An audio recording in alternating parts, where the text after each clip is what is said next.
Hi everybody, my name is Dr. John Lucio. Welcome back to our channel, J&J House Call. This is my wife. Hi, I'm Dr. Jennifer Sue. We're so happy you're back.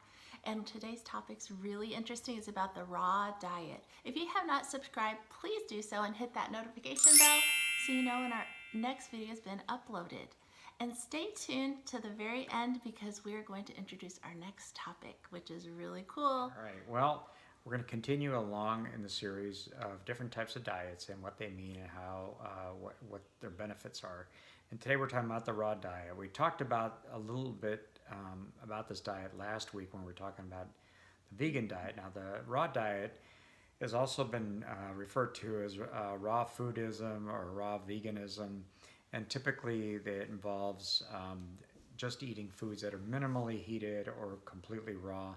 And they tend to be plant-based. Now, interestingly enough, there are some raw diet folks that eat just not the raw plant-based diet, but also eat some animal products such as meat, fish, and even some dairy that are prepared in a raw fashion. And these tend, if it's dairy, it tends to be non-homogenized or non-pasteurized. So it's kind of interesting. It's not just plant-based. There are people that actually do eat raw meat and raw fish. So in the raw diet, if heating is involved, the only type of heating that they use is dehydrated products. So you can dehydrate vegetables and fruit and so on, and even some meats.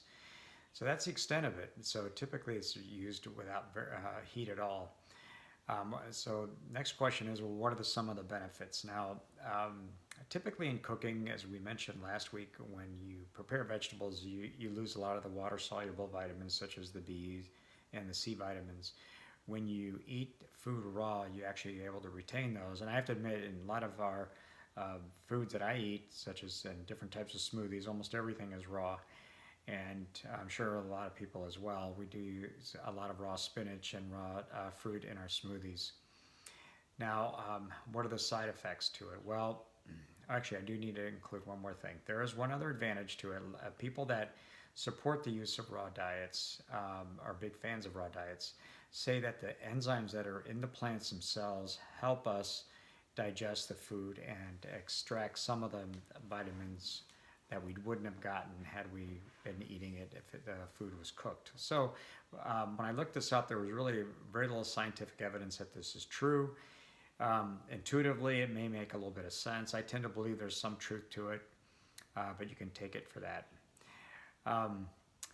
What are some of the cons for using a raw diet? Well, there's a lot of foods that if you don't prepare them correctly have toxic substances in them. And some of the ones you need to be careful about are things such as alfalfa sprouts, kidney beans, meat products can carry parasites, viruses, and bacteria, fish as well. Some of the dairy products, if not prepared correctly, can contain mycobacterium, which actually can cause tuberculosis. Apricot kernels contain some substances that can be metabolized to cyanide even, so you have to be very careful. Buckwheat is another one that also has a toxic substance that can be we can ingest if it's not prepared correctly. So you've got to be somewhat knowledgeable. You cannot go out there and just start eating everything raw and expect that you're going to get the full benefit of the diet itself.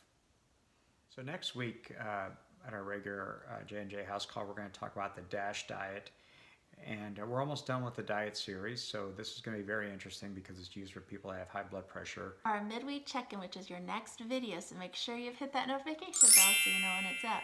We're going to be talking about social media and the effects that it has on our health, both positive and negative. Well, that's it for today. You guys have a wonderful Sunday. Good job.